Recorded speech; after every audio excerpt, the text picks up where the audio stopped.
माननीय सदस्य Shri Anurag Thakur ji.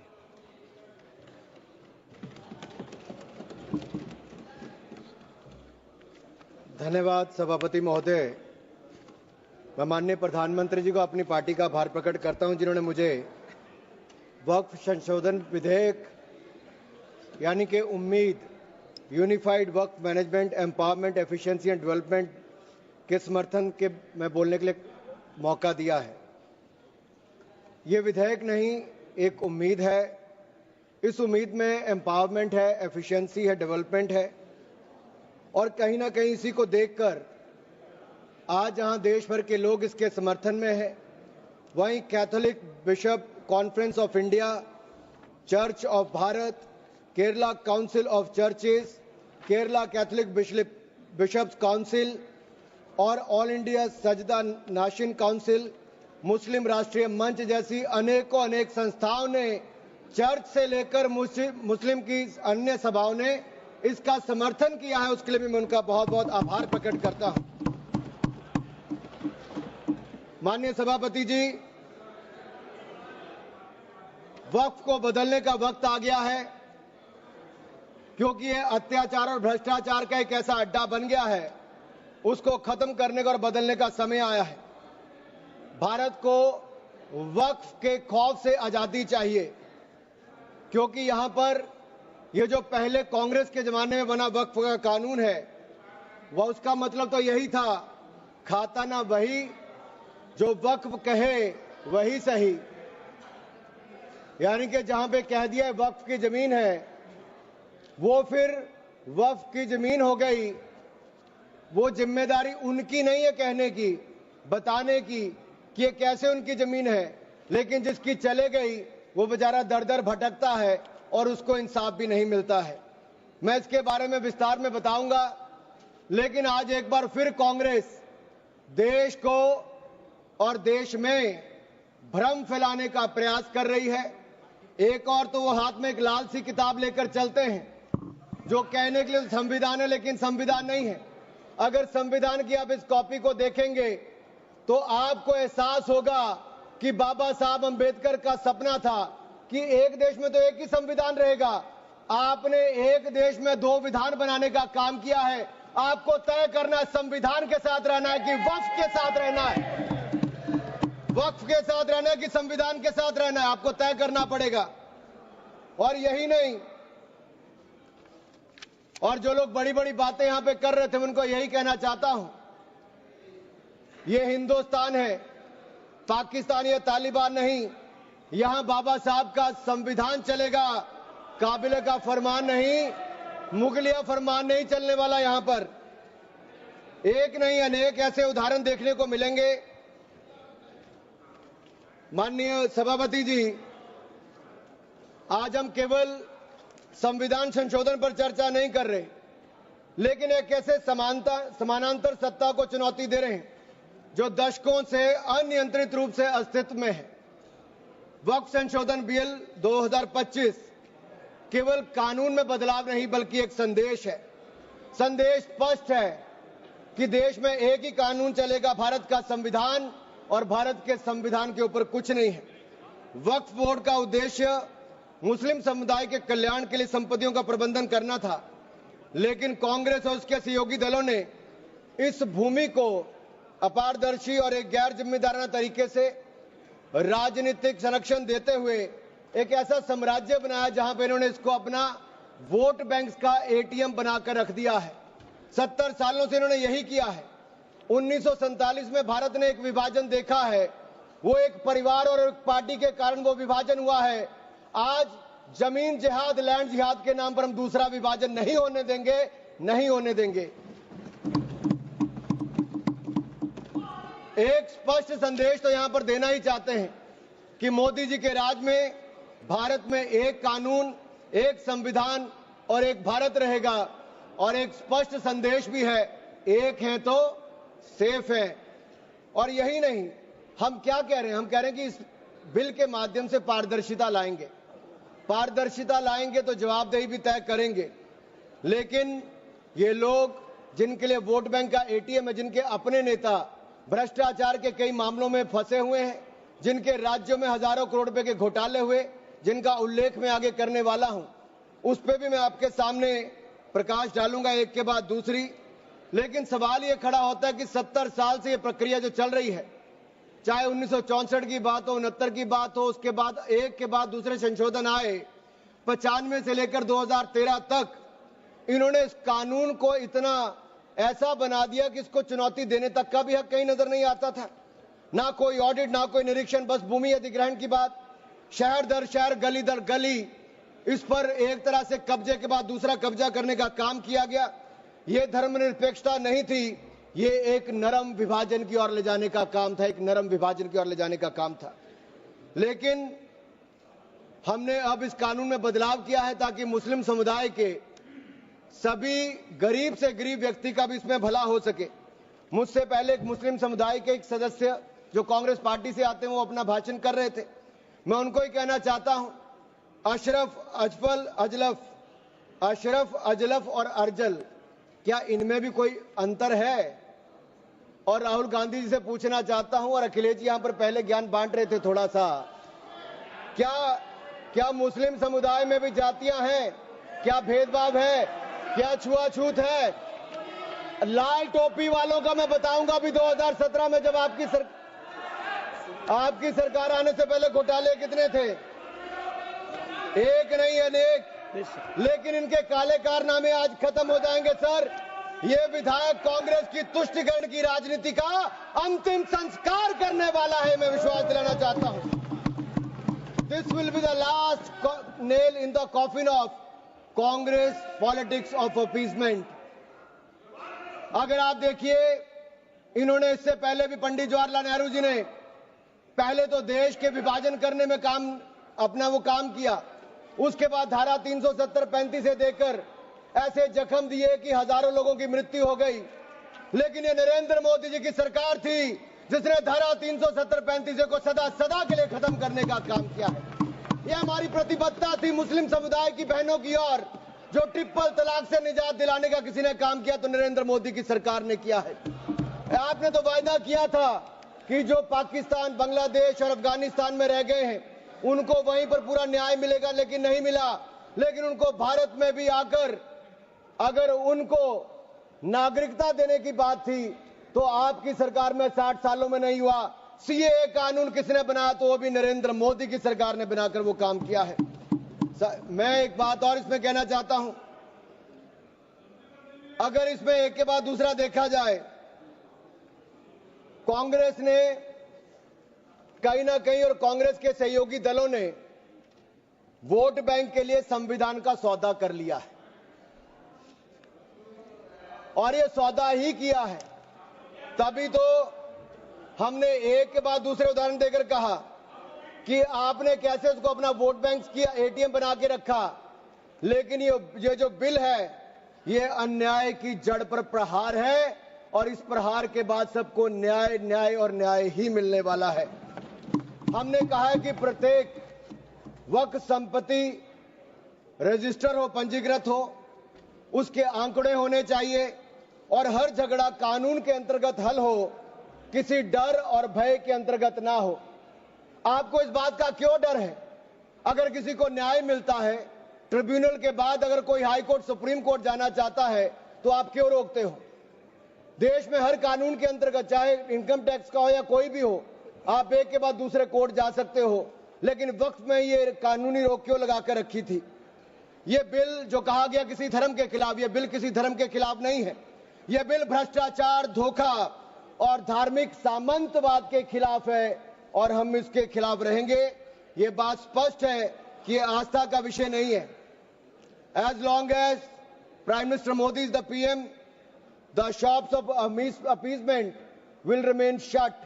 This bill is not about Hindu versus Muslim. This is law versus lawlessness, constitution versus corruption, Bharat versus internal partition. और ये partition एक बार हो गया, अब आपके कारनामों के कारण बार बार नहीं होने देंगे।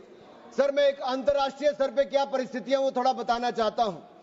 टर्की में 1923 के बाद 1924 में मिनिस्ट्री ऑफ वक्फ इसको एबॉलिश कर दिया गया, और वहां पे जनरल डायरेक्टरेट ऑफ फाउंडेशन बना, जो रेस्टोरेशन, मेंटेनेंस और यूटिलाइजेशन वक्फ प्रॉपर्टीज का करता है, और ये इसके बाद इसको लोगों की भलाई के काम के लिए पैसा लगाता है।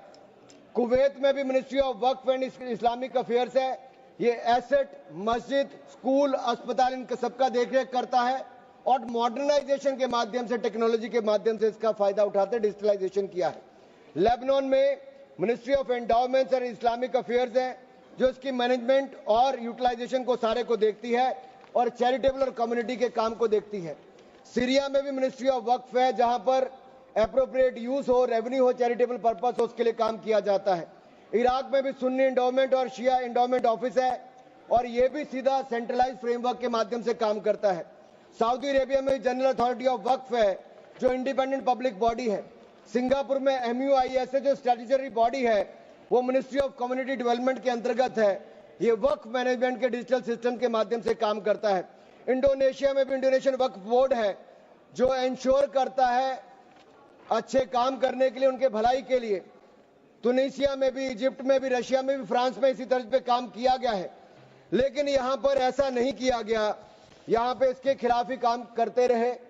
चंद लोगों के हाथ में, राहुल गांधी जी कहते हैं कि चंद लोगों के हाथ में देश की संपत्ति है। राहुल गांधी जी सदन में नहीं, लेकिन मैं उनको बताना चाहता हूं, मात्र 200 लोगों के हाथ में अपने वक्फ बोर्ड दे रखे हैं और देश की लाखों करोड़ रुपए की संपत्ति उनको दे रखी है।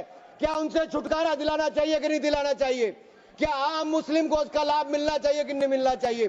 क्या मुस्लिम महिलाओं को, बच्चों को लाभ मिलना चाहिए कि नहीं मिलना चाहिए? क्या विधवाओं को लाभ मिलना चाहिए कि नहीं मिलना चाहिए? आप महिला विरोधी क्यों हैं? मुस्लिम विरोधी क्यों हैं? आप बदलाव विरोधी क्यों हैं? ये सवालों का जवाब आपको देना ही पड़ेगा। सर, एक कहावत है जो यहां पर बाहर कहा जाता है कि पता है यहां से बहुत दूर, पता है यहां से बहुत दूर, और गलत और सही के पार एक मैदान है। पता है यहां से बहुत दूर, गलत और सही के उस पार एक मैदान है।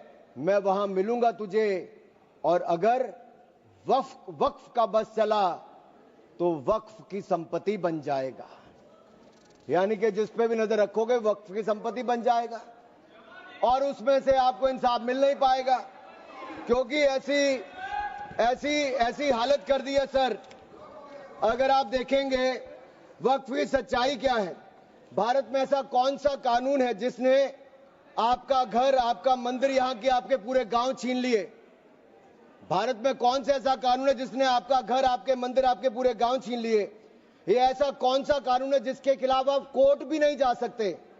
ये कौन सा ऐसा कानून है जो संविधान से भी ऊपर है? इसका नाम वक्फ है, जो कांग्रेस के समय बना है। सर, इसने गुरुद्वारे हो, मंदिर हो, घर हो, गांव हो, सब पे कब्जा करने का काम किया है। एक तुगलकी फरमान है सेक्शन 40, इसमें दान देने वाला किसी भी धर्म का हो सकता है, लेकिन देखभाल करने वाला मुसलमान ही होना चाहिए। ये मंदिर में तो ऐसा नहीं है।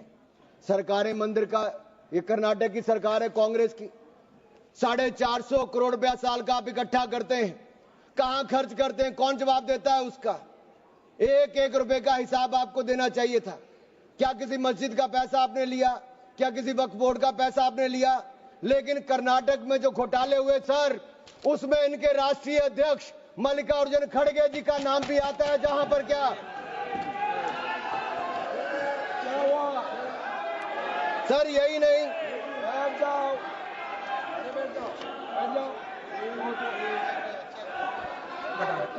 सर नाम हटा दीजिए। सर मैं इसको मेंबर ऑफ माननीय, नहीं सर, मैं सबूत के रूप में सर मैं लाया हूं सब कुछ। मैं बोल दिया सर ऐसा गिवन द डिसीजन, निर्णय दे दिया बस। प्लीज सर, नाम नहीं लेता सर, मैं नाम वापस ले लेता हूं। सर, बड़ी मुश्किल से परिवार के बाहर सर, इसमें सर मैं टेबल कर देता हूं। सर मैं टेबल कर देता हूं। सर ये मैं टेबल कर देता हूं। सर सर, आपकी अनुमति हो तो मैं ऑथेंटिकेट करके टेबल कर देता हूं। सर जी, नाम वापस ले लिया, एक मिनट वापस ले लिया। ठीक है, एक मिनट आप सब बैठिए, आप सभी लोग बैठिए, आप सब लोग बैठिए। माननीय Venugopal ji please. Please please sir we are कौन सा रूल में बोल रहे हैं आप? To sir 352. while a member is speaking to him of the नाम डिलीट कर दिया, बताइए। sir sir हमने कैसे नहीं नो नो नो एक मिनट आप लोग मत बोलिए।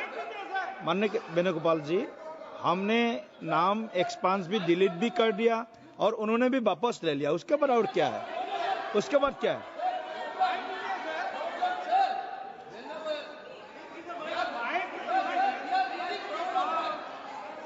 माइक दीजिए।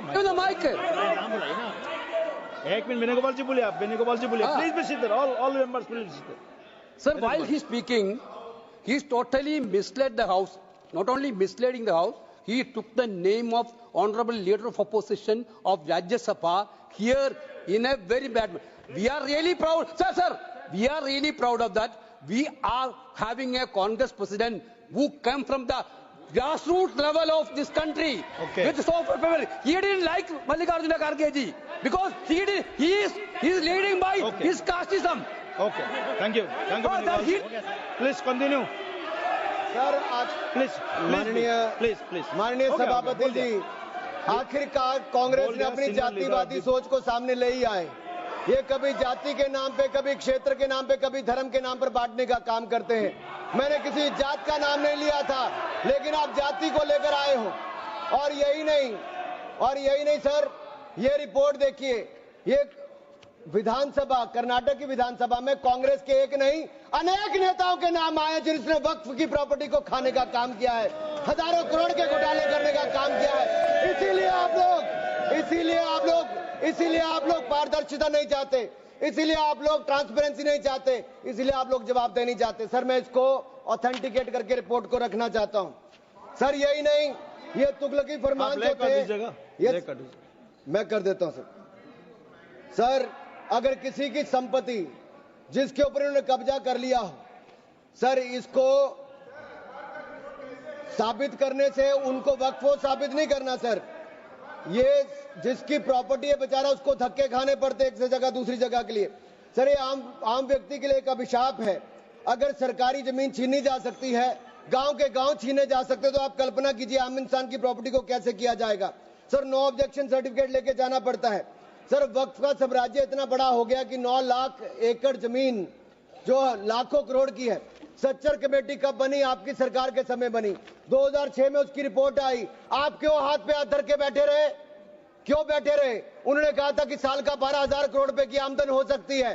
पिछले 20 सालों में 2.5 लाख करोड़ रुपए की आमदन हो गई होती। आमदन होती तो मुस्लिम महिलाओं का, बच्चों का और मुस्लिम समुदाय का भला हुआ होता, लेकिन कांग्रेस पार्टी ने भला कभी चाह ही नहीं मुस्लिम समुदाय का, केवल वोट की राजनीति करके रखा। सर ये कितनी है? मॉरिशियस जैसे 2 देश, उसके बराबर वक्फ बोर्ड की जमीन है।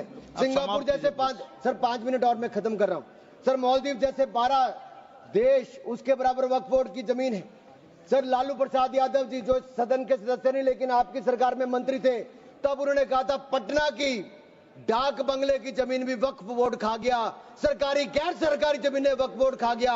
ये किसी और ने नहीं, लालू प्रसाद यादव जी ने कहा था। आप उस पर क्या कहना चाहते हो? ऑन रिकॉर्ड के पे कहा है।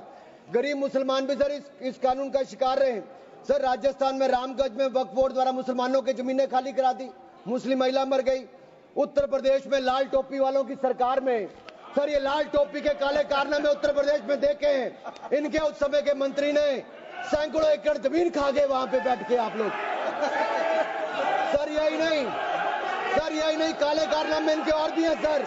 मैं सर ये सारा आपकी इजाजत से, सर ये मुस्लिम विरोधी भी है, महिला विरोधी भी है, पसमंदा विरोधी भी है, अहमदिया विरोधी भी है, ओरिया विरोधी भी है।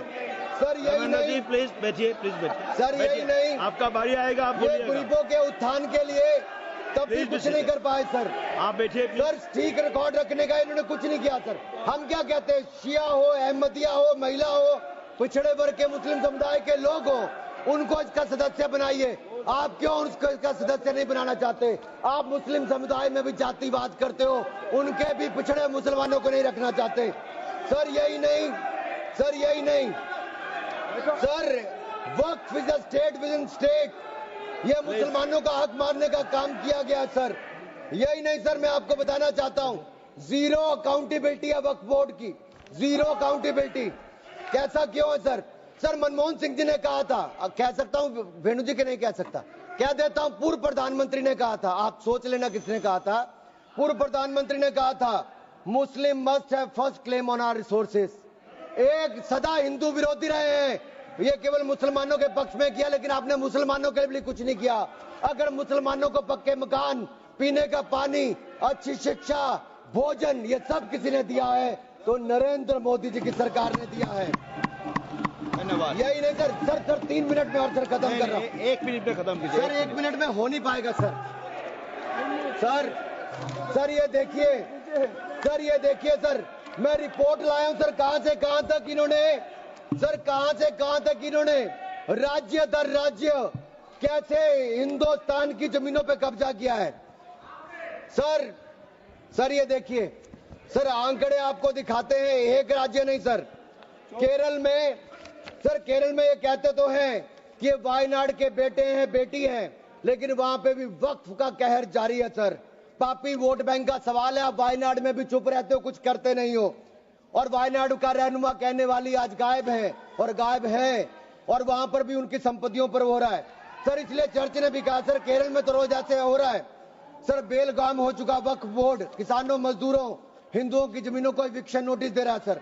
एर्नाकुलम में सर 404 एकड़ जमीन पर दावा ठोक दिया है, 604 पिछड़े ईसाई और हिंदू परिवारों के घर छीन लिए। त्रावणकोर में सर राज परिवार की जमीन खा गए। केरल में कांग्रेस और वामदल ने मिलकर बिल पास कर दिया। कर्नाटक में 15,000 एकड़ की कहानी में आपको बता चुका हूं। तिरुचिरापल्ली में सर इन्होंने एक गांव में 1500 साल पुराने प्राचीन मंदिर के साथ लगती जमीन सर, इस पे कब्जा करने की बात कही सर। सूरत के नगर निगम में सर मुगलों की संपत्ति बताने का काम किया सर। नगर निगम को भी सर बेट द्वारका के 2 द्वीपों पर दावा ठोक दिया है। क्या भगवान कृष्ण से पहले इस्लाम धर्म आ गया था? क्या भगवान कृष्ण से पहले इस्लाम धर्म आ गया था? सर यही नहीं, कल क्या आनंद भवन और नेशनल हेरिटेज पर आकर, मैंने अभी बार सुना था कि आनंद भवन और नेशनल हेरिटेज पर वक्फ बोर्ड अपना दावा ठोकने वाले हैं, तो दे दोगे क्या? बता दिया। और यही नहीं सर, एएसआई संरक्षित स्मारकों पर भी सर यही नहीं सर, कर्नाटक में 53 ऐतिहासिक स्मारकों को वक्फ संपत्ति घोषित कर दिया है। मणिकाम ठाकुर सर यही नहीं सर, हम्पी सर्कल में 6 एएसआई संरक्षित कर लिया। सर यही नहीं सर, एएसआई के 120 प्राचीन स्थानों पर भी इन्होंने ऐसा किया है।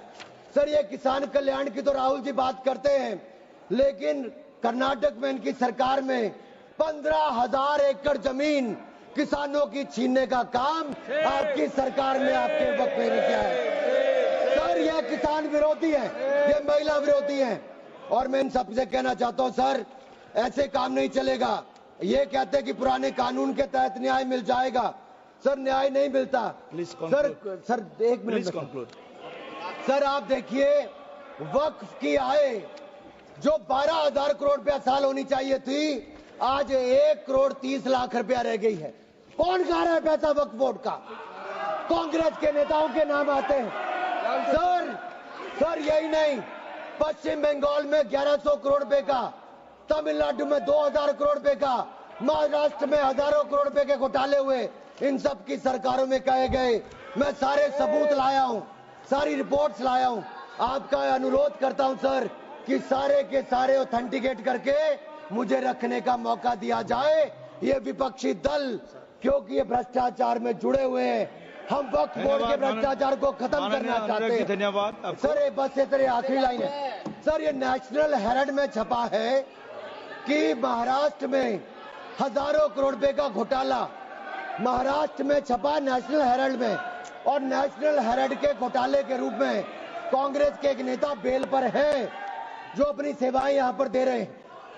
उसी नेशनल हेरिटेज में लिखा गया है ये कांग्रेस पंचतंत्र का वो बंदर है जहां रोटी के बंटवारे के नाम पर ये सारी रोटियां खा जाते हैं सर। सर ये मंदिरों की जमीन संपत्ति के नाम, ये विशेष कानून इसके लिए क्यों नहीं है सर? ये वक्फ के लिए क्यों है सर? इनका विचार साफ नजर आता है सर। ये मंदिरों का सोना पिघलाकर ये तब तो ले जाते हैं लेकिन भ्रष्टाचार के नाम पर जमीन पर कब्जा करने के लिए वक्फ बोर्ड बना देते हैं। सर, हमारी सरकार वक्फ को पारदर्शी और जवाबदेह करना चाहती है। हमारे सेक्शन 40 पास काफी वक्ताओं का लिस्ट है, सबको बोलने का मौका देना है। लास्ट 30 सेकंड में लास्ट 30 सेकंड सर।